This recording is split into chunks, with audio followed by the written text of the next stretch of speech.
Hi there guys, welcome back and hello if you are new, and thank you ever so much for tuning in to another week of my album reviews. So with that in mind, I'm going to be looking at the 7th album of one of my favourite modern thrash metal bands, which is Warbringer, and their brand new album, Wrath and Ruin. I walk alone upon the rusted ice, with steel in my veins and a cloud colder than ice. So if you're not familiar with Warbringer, they are a really fantastic thrash metal band that have been going for about 20 years now, and for me, I think they are one of the best modern thrash metal bands. You know, they combine various elements of other genres, more so than ever, I think, on this new record. But what has always characterized the band for me is their pinpoint accuracy. They've got an amazing sort of ability to wield melody, and also the storytelling aspect of John Keevil, who is the band's vocalist. You know, his lyrics, I think, are fantastic. His turn of phrase is always really interesting and kind of has a sort of like gotcha moment at the end of the songs. And there's also a lot of sort of irony and a lot of kind of like self-awareness in whatever it is, the theme that they're tackling. But more often than not, it is kind of like war or sociological inequality or things like. Whereas Weapons of Tomorrow kind of focused on the technological advancements and kind of like the sort of futuristic, I guess, idea. Wrath and Ruin kind of looks a little bit more on a socio-economic level, but also in an individual kind of level, you know, kind of like the struggle of the individual. You know, you can see that on A Better World in particular and Cage of Air. These tracks are kind of talking about the trappings of society and the illusion of freedom, essentially, but also that sort of resigned existential dread that, you know, people like a 34-year-old me definitely feel sometimes. But then you've also got kind of the idea of this sort of haves and the have-nots with the Neuromancer's track and the Sword and the Cross, which is kind of, you know, talking about these oligarchs and kind of like how they basically all own us, but, you know, we don't kind of own up to it because we're, you know, if you think you're the peasant and you think about it too much, it can be pretty brutal. And then you've got, you know, kind of tracks like Strike from the Sky and Jackhammer, which is about killing someone with a jackhammer. So it's some of it's a bit more meat and potatoes kind of thing. But the biggest thing for me on this record is the difference in sound. The album was written specifically with like D standard in mind. So for me, that kind of gives it a bit more of a metallic sort of edge, more so than normal. And it kind of ranges from, you know, like pure death metal, like on Neuromancer, that sort of like dun, dun, dun, dun, dun, dun, dun, dun, dun, dun, dun, with that clanking bass really kind of reminded me of, you know, classic death metal. And there's even moments right at the end of the track where it kind of made me think of like Cannibal Corpse with the pinch harmonics and things like that. But then you've also got A Better World, which is kind of, you know, a bit more 90s melodic death metal, kind of At the Gates style vibe.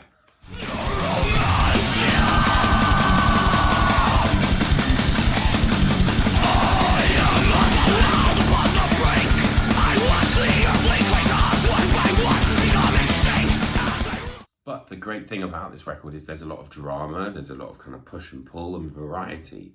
So you've got Through a Glass Darkly, which reminded me a little bit of, I think the title even reminded me a bit of this, but Cradle of Filth, you know, not symphonic and things like that, but it just has that sort of like drama about it.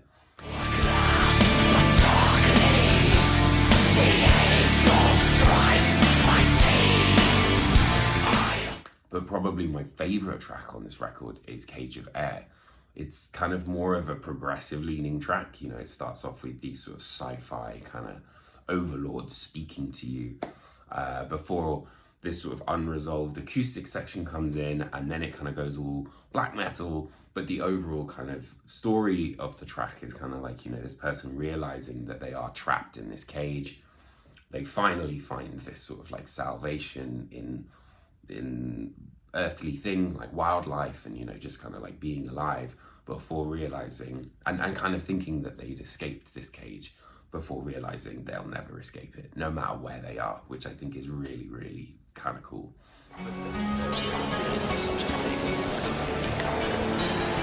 We value our human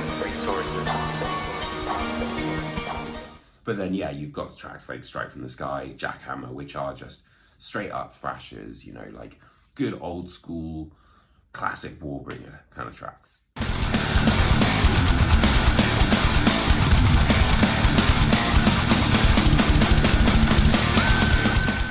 But as ever, one of my favourite elements of Warbringer is John Keevil and his fantastic lyrics. And he continues to outdo himself on this record, you know. A Better World, I think, is so great at bringing that sort of like first person perspective and kind of really kind of posits you in the song, which I really, really loved. And the cage of air, I just think is such a wonderful metaphor, you know, because it is the idea of being trapped, but there's nothing really you can see that's trapping you. And I've got a couple of the lyrics written out here, which is, I see no walls around me, but the bars are always there. Surrounding me, I'm trapped inside a cage of air. And the choice I thought was mine was never truly there. The hooks inside my mind, the eyes blankly stare. You know, it kind of has that sort of cadence of like a classic poet, you know, like Wilfred Owen kind of vibe, but it's really, really well kind of put together. You know, the sort of like the rhyming of it makes it very memorable, but it's also very visual as well. Like you can feel like you are there. And then, you know, later on when he sort of like discovers, you know, at last I found a release to my pain, sounds of the forest. And then right at the end, it has that signature Warbringer switcheroo moment where no matter what, I'll never break this cage. And you kind of have that crushing realization. But he's got such a recognizable delivery that, you know, it really does make him one of my favorite thrash artists out there. I see no walls around me, but the bars are always there. Surrounding me, I'm trapped inside a cage of air. And the choice I thought was mine, was it ever true? But his performance on this record is amazing. I think he's very versatile, you know, Neuromancer, he goes really low and kind of like has a few more kind of guttural sort of feels to him. And, you know, the sort of, the venom, I think, that's on A Better World is really, really great. And, you know, he's got those like eagle strike highs of, you know, Strike from the Sky, where he's just like,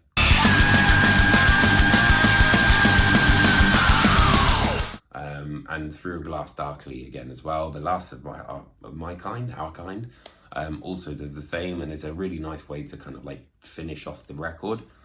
And that's another reason why I think I kind of came back to this album so much, is because the push and pull is really, really significant. It's very noticeable. Each track is kind of very specific in what it does. And, you know, over the 8 tracks, there's not really any moments wasted, I don't think. Wrath and Ruin is an eloquent, extremely well written and expertly performed record. And I definitely think it's a high point for Warbringer. Not only are the ideas that they discuss engaging, but the music is, you know, set to match. And for me, honestly, this is a bit of a, you know, it's a no-skip album. There's so much to kind of gain from it, and I'm really, really picky when it comes to thrash. And this is the thrash metal album to beat this year. So for that reason, I'm going to give this album a 9 out of 10. I think. So thank you ever so much for checking this video out. I really appreciate it. If you did enjoy it, it'd be great if you could hit that like and subscribe button. Let me know what you think of the video and the album in the comments underneath me. And also make sure to check out my interview with John Keevil. It's a great chat and we talk about all sorts of stuff. Other than that, I'll see you guys very, very soon for another album review. Take care, my friends.